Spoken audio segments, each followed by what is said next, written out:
Welcome to the 7 Domains of Midlife, and we're about to talk about the financial domain. And with me is my co-host and international traveler, Katie Ward. Katie, welcome back to this side of the planet. Thank you. What were you up to in Rwanda? She just got back yesterday. So what were you up to in Rwanda? I was leading a global learning trip with a group of nurses. So it was a project we started pre-pandemic. We were able to take one team in 2019. But this is our second trip and the first one post-pandemic. So this was a time to go back and renew relationships and see what the needs are. It's grown. Their economy is growing faster than ours and so much development is happening. But they have a really ambitious goal to increase their healthcare workforce by 4 times in the next 4 years, the 4x4 project. We're going to talk more about that. But in the financial domain, when we're thinking about midlife, we're often thinking about preparing for retirement. For most of our times on the planet, there was no retirement. Even until recently, the past 50 years or so, women moved from raising children to raising grandchildren.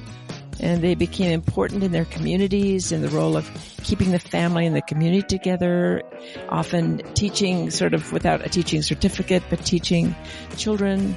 And in return, the families took care of them as they grew older. For women without children, they became very important aunties in their community. So, Katie, getting back to Rwanda, do you have a sense of what women in Rwanda who are in midlife are dealing with in their financial future? Is that a silly question? No, actually, I asked a few people in anticipation of this conversation. So Rwanda's really an up and coming country, and they have some women who are living and working for the government or in bigger corporations in the cities, and they are developing a kind of pension and retirement program that continues to pay people. But for the vast majority of people in the country who are still living a very traditional life where the women farm, they are continuing to farm until the very end. So they are the backbone of that economy, and they're in their fields laboring by hand and carrying all of their goods on their head and carrying it back and forth to market.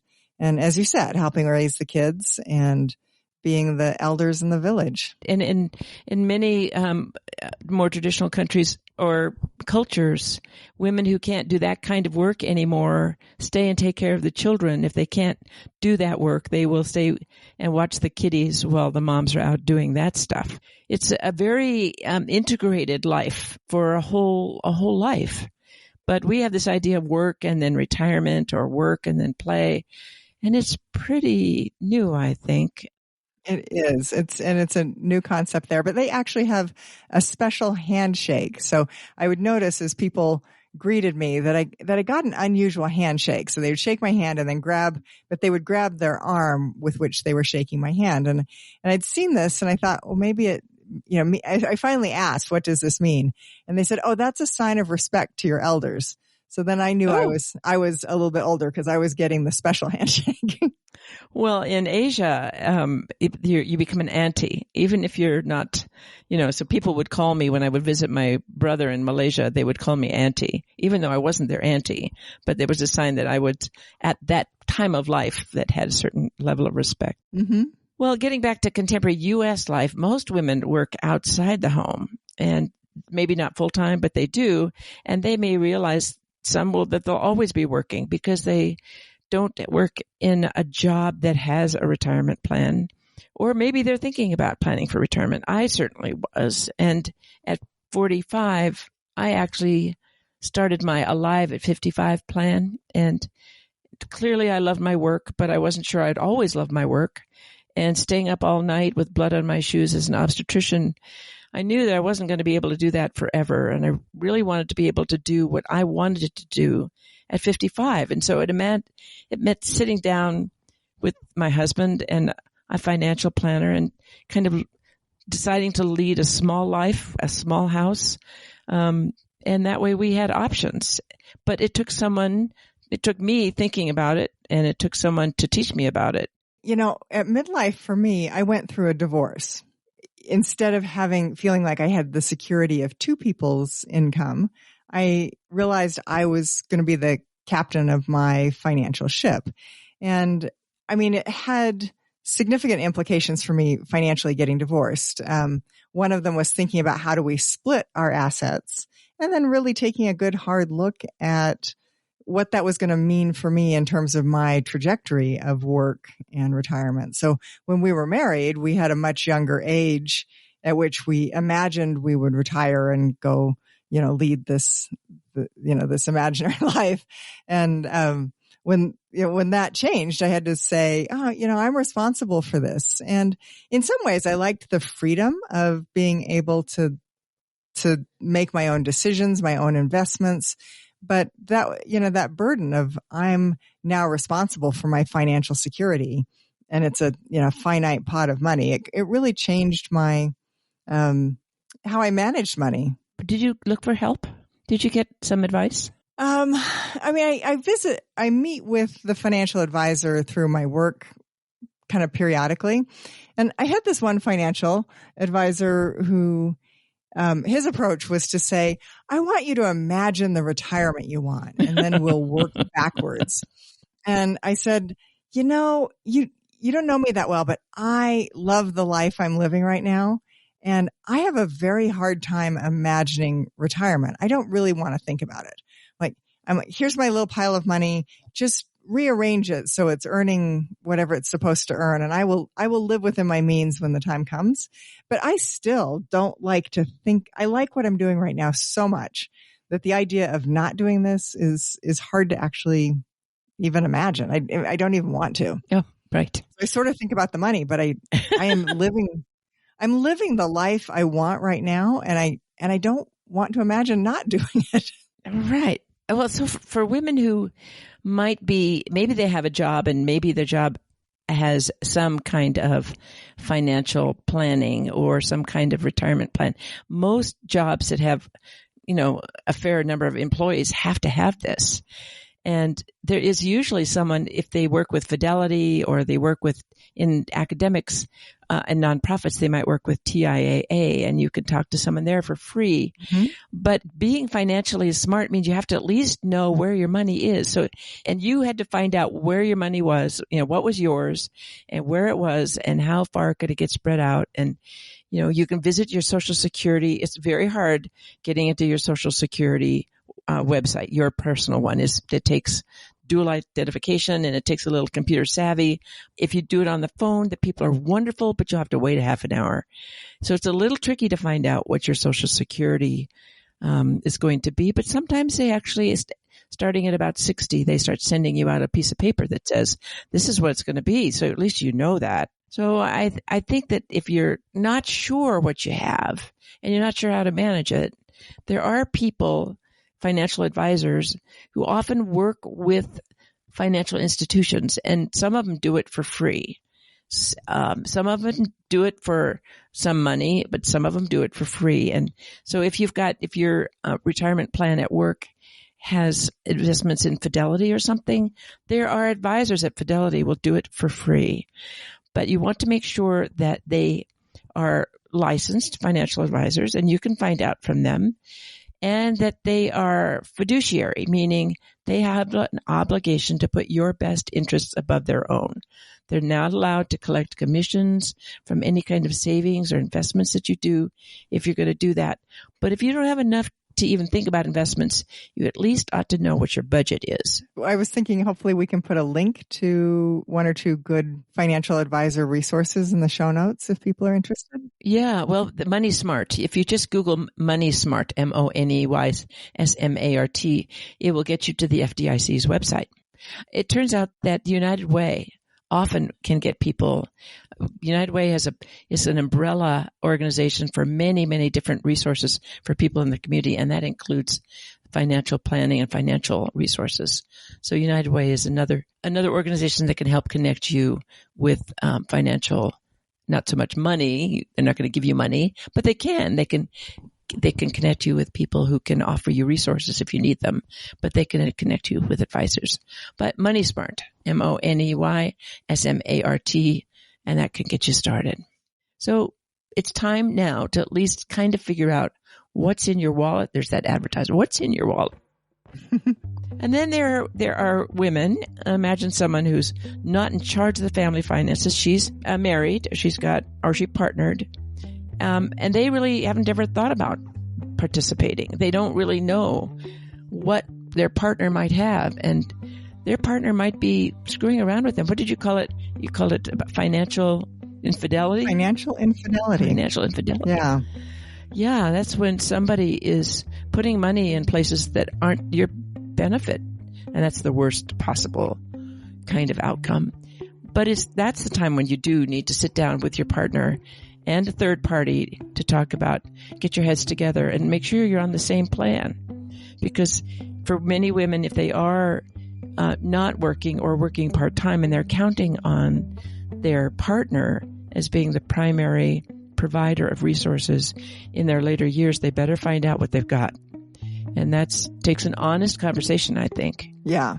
I see that a lot in my practice. And actually, I think that this kind of stress, financial stress, whether it's that you have a lot of debt and you're having a hard time paying all the bills, or, lots of other things about finances, that really rolls over into people's physical lives. It's kind of a constant stress on people. And it certainly rolls over into their bedroom lives. So if there's tension about money, so even, if people come in and they're asking about their sex life, I'm going to ask a lot of questions about their physical health, but also relationship health and what are the sources of stress in their marriage. And this, I think this comes up a lot. Oh, it's the number one. It's the number one stress in marriage is money. And people just don't speak about money in the same language. They don't always share what they've got. And that for me was that was my wake up call. Taking care of midlife women was looking at what was happening in their lives. And I thought, well, I think I better get my act in gear. And in terms of getting your act in gear, for a single mom living paycheck to paycheck, imagine that particular patient. And you've got those patients who are midlife and they're working paycheck to paycheck. The first thing is you need an emergency savings account. They just have to try to put 3 to 6 months of savings away for an emergency. If they should get sick or a family member gets sick and they have to go on FMLA, they don't pay you when you're on FMLA. You have to work on your savings. You've got to have some. And then, for me, the part of me that always breaks my heart is women who are having really nothing in their savings account, but they're paying for their kids. And I understand that, but they're paying for their kids' phone. These are kids who are 18 or 20. They're paying their kids' school loans. And I admire that. But if you don't have your own savings account, you can borrow for your kids' school, but you can't borrow for your retirement. Right. So that saying, in the case of a loss of cabin pressure, put on your own mask first. In the case of a loss of cabin pressure, which there will be when you get older, you should be having your own mask on. Something like 60% of women in their 50s and 60s are still paying off some of their kids' college loans. That's a lot. No, I absolutely agree. I think I see a lot of parents who, out of, guilt or just a desire to help their kids with a leg up in life, are making financial decisions, including borrowing against the equity in their house or borrowing against their own retirement in order to give their children, whether it's a phone or a college education. And maybe it's a great investment and your kids are going to take care of you when you're old, but I think it's a risky one. And what I see a lot is that in spite of careful financial planning, the medical costs for people well into retirement really exceed what you anticipate. So you can sit down with your financial advisor and, I think you can come at this from a couple different ways. You can say, how much will I have to live on if I'm 80 or 90 or 100? Or you can do what my financial planner did and said, imagine what you want and let's, make sure that you just keep working until you have as much as you need. But no matter how you approach it, surprises happen. And it's often medical expenses for people that you get a ways into retirement and then you end up with a medical issue that you didn't anticipate. And the treatments, the care that you need exceeds the money that, you run out of the money that you saved. Exactly. And I think I have naively, because I worked, and I am naive because I work in medicine, but I don't really know what everything costs. Now that I have, Medicare does not pay for everything. It does not. There are lots of things that you just have to get money for. And if you were counting on your house being your retirement plan and then someone gets sick, I think of couples where one of them is disabled. I mean, it's aging and has dementia, and Medicare does not pay for dementia care. They don't pay for activities of daily living. You can switch someone over to Medicaid, but you have to have used up all your resources to do that. And so you have to really, as a couple, get poor before someone. Yes. So this sounds very grim, and I don't mean it to be grim, but it does help to be mindful about when you are thinking about your 4 children and 2 of them are still at home and 2 of them you're paying for their car insurance and you're paying for their phone and you're paying for their education. Somewhere you have to think about yourself. Let them sort of shoulder some of the burdens, even if you don't want to. I mean, mothers bend over backwards to do things for their kids, but it may be time to sit down with someone and be a little more realistic about what you really have in your wallet. I agree. Well, it turns out that if you're in midlife, somewhere between 45 and 60, there's still, if you're in good health, there's still lots of time to make these plans and be able to create a plan for yourself that works. If you're in midlife, you should know what's in your bank account and your retirement plan if you have one. This is the time to figure it out. And thanks for joining us. If this is your first listen to the 7 Domains of Midlife series, check out the rest of our 7 Domains of Midlife at womens7.com. And it's the Katie and Kirtley Show for this particular topic and for topics going forward. So join us on the next and follow us through our midlife journey. Thanks.